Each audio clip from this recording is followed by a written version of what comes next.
Welcome to Fortuna's Events podcast series, where we engage in dynamic conversations with the pioneers, experts, and change makers driving progress across industries.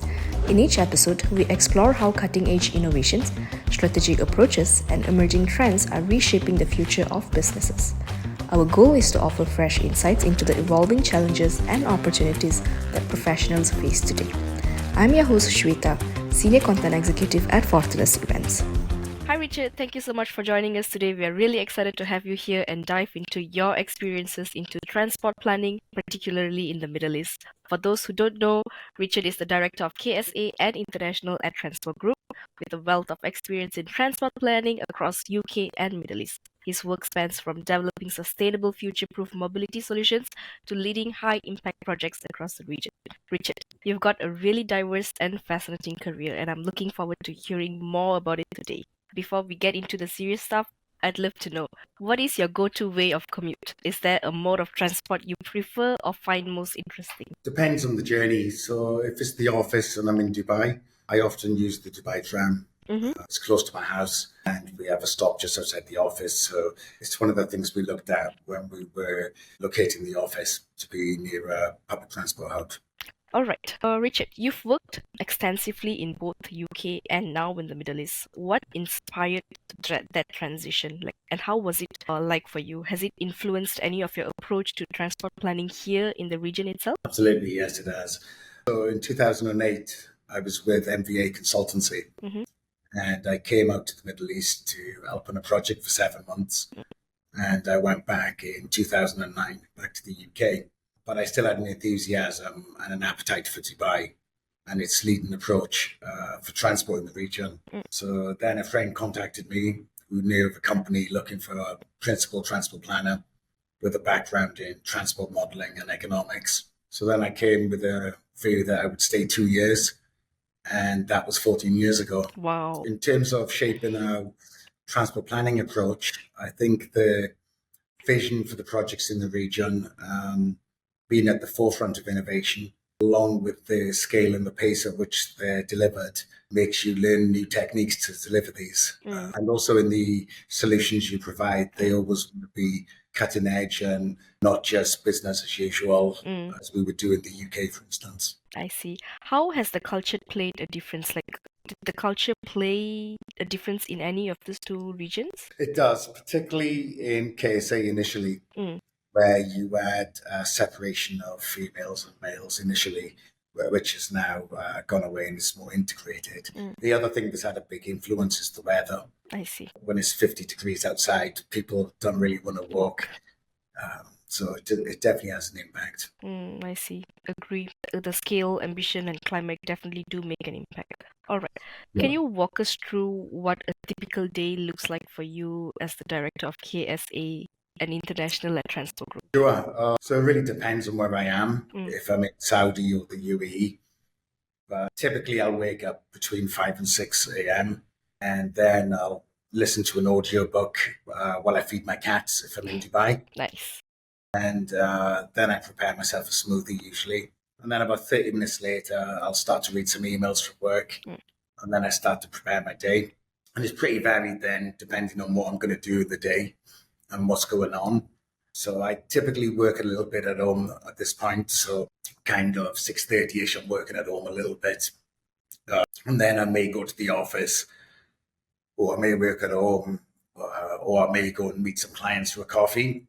And then invariably the day will involve reviewing some major submissions from the teams.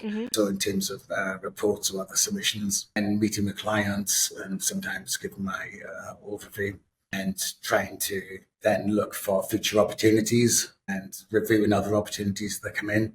Then I'll typically be looking at go, no-go decisions on bids and opportunities that come in. And I'll provide my recommendations to the president and we make a decision. Then I would often check in with different team members just to see how they are and if there's anything they need.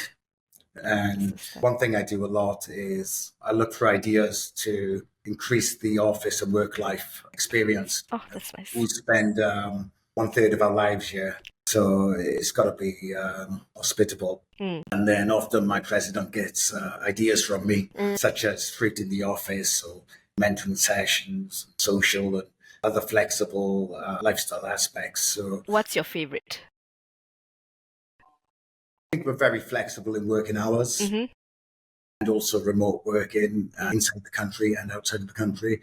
We try and accommodate everyone's needs and ensure it's a place people want to work. Another part of the day then would be looking for the new best candidates we can find to join the team as we expand.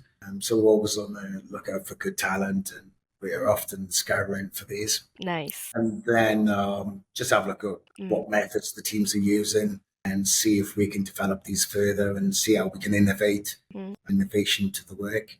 And then often I'll be going back over financials and the business plan and just checking in to see that we're delivering on target and delivering what we want to do so we can continue to grow. Often I'll go home about 6 p.m.-ish, sometimes later. Then once I'm home, I'll typically have my phone there and catch up with people in the day that I didn't, catch up with people in the night that I didn't catch up with in the day, and then read up on the industry trends and reply to more emails that I didn't get round to in the day. I see. Are there any current projects right now that is really getting to you? Like, I want to do that. I want to do that. There's many. I don't have any bad projects, mainly because I've been in the game so long. So it's always, one of these of some are there and they're painful at times, but it's a learning experience and I've done it. There are times when if I'm excited, I'll work into the night and I'll wake up early and start working maybe 4 or 5 a.m. I see. All right, moving on to the next one. When you look at cities in the GCC, especially places like Riyadh and Dubai, they're growing rapidly, right? How do you think cities there can strike the right balance between public and private transportation systems? Yeah, it's a very good question, this one. It's one that I think people just have to be patient and wait sometimes. So firstly, the GCC is always at the cutting edge of innovation. That be Dubai Metro when it opened in 2009, and it was the longest driverless metro in the world. Or the Mazda personal rapid transit pods, or the recently launched automated rapid transit in Abu Dhabi. And soon Saudi will have bus rapid transit and the Riyadh Metro. That said, they've only just started when you compare them to major cities such as London, Paris, Istanbul, or even Curitiba in Brazil and Bogota in Colombia. So it's important to understand that the GCC have experienced significant growth, and what they've achieved in the last decade with respect to public transport is unparalleled. And in terms of reaching the balance, I believe the leadership of the GCC countries, whether it is MBS in Saudi or MBZ and Sheikh Mohammed here in they have great plans. And the balance will come just by continuing to implement the visionary plans. Has it been a smooth process journey so far, like making the switch, or you still find plenty of challenge in that, especially when it comes to mindset? No, not at all. Not at all?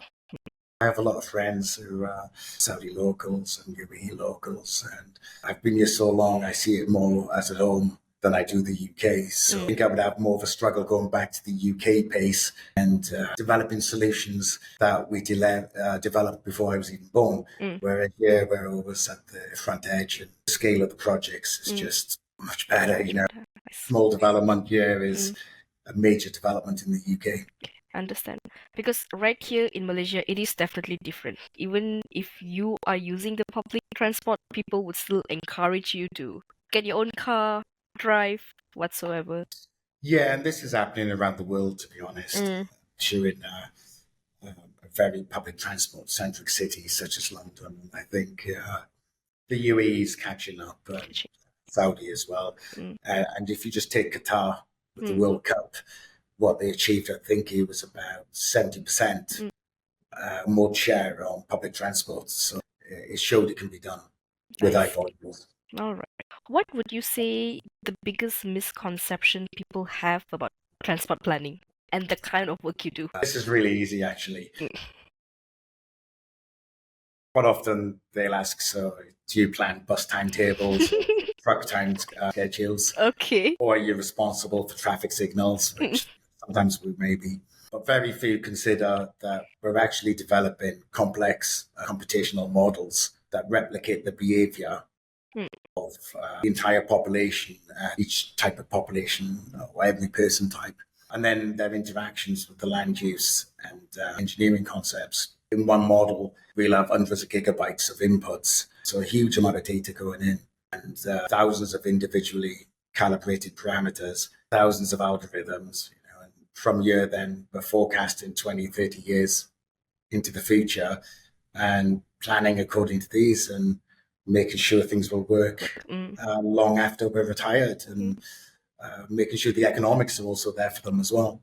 So how do you give them a response when they want to ask you this? Like, do you say exactly what you said earlier, or do you give them a witty response? That would vary. Depends on how much time I want to spend talking to them, and depends on if they're willing to grasp it. So I think that varies according to where and when and who. Understand. All right. In that case, what's something you wish people would understand more about the complexity of the importance of transport planning? Like, okay, transport planning is not about bus schedule and all that. It's more. What would you want them to understand? Well, it's an integral part of developing a community. Places are communities first. And it's about placemaking. And there was a great article on LinkedIn by Kevin Abbott in Australia, who I had the pleasure of working with in the past at Kadia. And he was emphasizing that transport should be integral from the start. And there was a series of force back and forth between the two of us then. And he actually connected me to similar-minded people from the planning perspective. So I think people need to understand it's got to be there from the start, and it shouldn't be a solution to a problem. It should be at the core of developing a place. Interact with the place is dictated really by the urban planning and how we want to move within it. Interesting. Do you see any innovative approaches that could possibly become widespread in the region itself? In terms of techniques or in terms of transport solutions? Let's say both. Techniques, I think, is always innovating in the Middle East. The timescales we work to are a fraction of those in Europe, and the scale of the project at the same time is also several times the scale in Europe. And so we have to come up with new ideas and new techniques and new tools to be able to deliver on time. In terms of the technologies, absolutely, we're often at the forefront. We're usually ahead. They're visionaries out here. The leaders want the best. They don't want something that's been done many, many times. Yeah, definitely. They want to be a place where people see it as the future. Richard, looking ahead, what excites you the most about the future of transportation in the Middle East? I think the innovation we are introducing into everyday systems here, whether that's advanced autonomous public transport to connected pod technology or to the Unitsky string technology system, which is being tested in Sharjah. And I recently took my team on it actually for a site visit, and I really encourage a visit to that. And, actually my most exciting thing, honestly, would be the expansion of cycling tracks in the UAE, Riyadh and Jeddah. And I'm very excited actually about the Riyadh Sports Boulevard when that comes online. And then I think I'm thrilled that in the last few years, the GCC countries have placed a high priority on livable cities to encourage active modes. I see. Okay. I wanted to get a bit of technology and the old active in there. Let's say you have unlimited resources to work on your dream project. How will it be? Well, first of all, my favorite mode's always going to be walking and cycling. We were given legs, and when we don't use these legs, then we lose our edge, like any skill. So I think the fountain of youth is maintained with active modes. So it would certainly include those. In terms of mechanized modes, I would say that having delivered plans for major cities in the region that incorporate pods, integrating with funiculars and flying taxis, and now we have another major project with connected pods. I'd say I've actually been very lucky already to have worked on some of these great projects as it is, such as NEOM airport mobility planning. So going forward, it's really hard to say, actually, given the scale. and the excitement of projects within the region. So I wouldn't want to limit myself tomorrow by making a decision today of what I think would be exciting. I think I've been blessed with some very good projects already, and each one brings something new to the table. Exciting. So, Fair enough, fair point. I see. Richard, before we wrap up, is there anything else that you would like to share, or you're particularly excited that we should keep an eye on? well, I think there's many things really. For me, looking after Saudi for the business, I think there's a lot coming online, and some of the innovation being applied there really hasn't been done from a master planning perspective or transport perspective. And even in the UAE, some of the things that have been developed are very exciting. I can't really go into detail on the most exciting thing. I understand. There must be a suspense, yeah. Yeah, given the NDAs that are in place, but I think it's all good, yeah. It's all good. That's all we're supposed to know. It's all good. Yeah. All right, Richard. Thank you again for joining us. It's been a real pleasure having you here, and I'm sure our listeners will take away a lot of valuable insights. To everyone who's listening, if you'd like to learn more about Richard's work at Transpo Group or dive deeper into the future of transport planning, be sure to follow along and do join us at the upcoming Transport Infrastructure Construction Summit happening soon in Abu Dhabi. Okay. On the 22nd and the 23rd of October. Yes. Thank you for having me, and I look forward to seeing everyone at the conference. Yes. If you enjoyed this conversation, don't forget to subscribe to our podcast and stay tuned for more exciting episodes featuring industry leaders from